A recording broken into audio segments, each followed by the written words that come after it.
त्रिदेव बनारस की दुकान में हम मौजूद हैं और इस वक्त आप देखेंगे हमारे साथ आनंद जी हैं, शुभम हैं और इन लोगों ने भगवान श्री राम के लिए अयोध्या के लिए बड़ी सुंदर साड़ी तैयार की है जिसमें संपूर्ण रामचरितमानस है तुलसीदास जी का, यानी कि भगवान श्री राम के जन्म से जुड़ी हुई एक एक कथा है और उनका राज्याभिषेक किस तरह से हुआ वो सब कुछ है। तो शुभम ये बताइए क्या इसके पीछे मकसद रहा आप लोगों का इस तरह की साड़ी तैयार, और आपने एक ही साड़ी क्यों तैयार करवाई? एक साड़ी इसलिए तैयार हुई कि बस ये मेरे प्रभु राम को इस साड़ी समर्पित हो जाए और ये साड़ी किसी को ना जाए और किसी को नहीं जाए और किसी को नहीं। यहाँ पर हम देख रहे हैं भगवान श्री राम के जन्म से लेकर, देखिए जन्म से लेकर उनके राज्याभिषेक तक का पूरा इसमें खांचा है। यहाँ पर भगवान श्री राम धनुष तोड़ रहे हैं शिव जी का, ठीक है।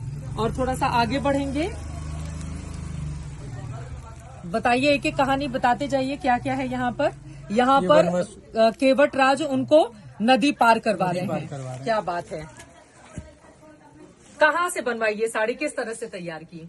ये साड़ी बनारस में तैयार हुई है। हाँ। ये जो इसका कपड़ा प्योर सिल्क है। ये प्योर सिल्क है, प्योर सिल्क से तैयार हुई है साड़ी। इसमें साड़ी में जो चित्र है इसमें 1800 ब्लॉक है। अच्छा, 1800 ब्लॉक में ये साड़ी इसमें हुई है।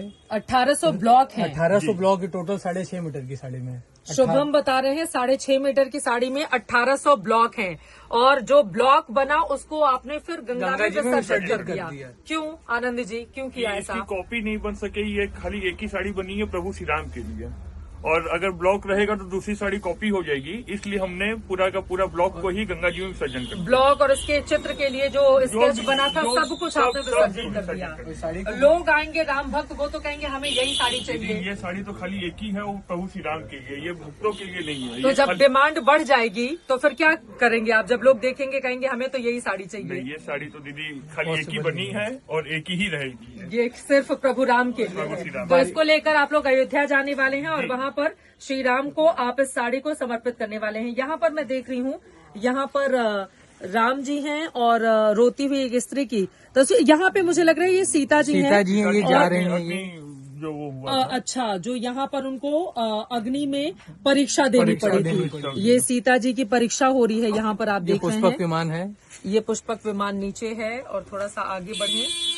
राज्याभिषेक की बारी कहाँ है पहले यहाँ पर देख लेते हैं थोड़ा।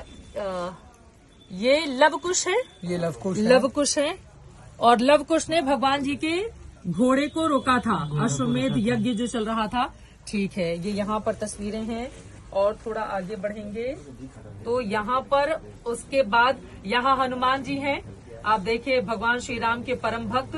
और यहाँ पर आप देखेंगे राम जी का पूरा दरबार सजा हुआ है। ये राम जी का पूरा दरबार सजा हुआ है, यानी कि उनके जन्म से लेकर और राज्याभिषेक तक की ये पूरी तस्वीरें हैं। राम दरबार लोग अपने अपने घरों में रखते हैं।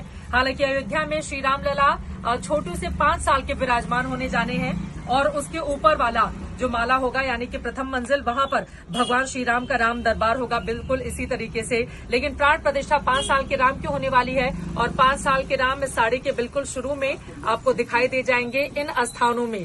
तो ये अद्भुत साड़ी तैयार की गई है। और चलते चलते एक आखिरी बात, तब राम जी को समर्पित करने के लिए जाने वाले हैं आनंद जी आप? जब मौका लग जाए, जब प्रभु का बुलावा आ जाए, हाँ। तब हम लोग राम जी के पास जाएंगे और ये साड़ी को प्रभु के चरणों में समर्पित करेंगे। तो ये सिर्फ भगवान श्री राम के लिए साड़ी है और कोई भी इस साड़ी को नहीं खरीद सकता। एक ही साड़ी बनी थी, इसकी जो चित्रकारी थी, जो कुछ भी इसमें रंग रोगन जिसका भी इस्तेमाल हुआ वो सब गंगा में प्रवाहित हो चुका है और अब इसकी कोई भी डुप्लीकेट कॉपी नहीं बन सकती। तो ये एकमात्र साड़ी है जो अयोध्या में जाकर काशीवासी त्रिदेव बनारस की ये जो दुकान है, यहाँ के लोग जाकर भगवान श्री राम के चरणों में अर्पित करने वाले हैं।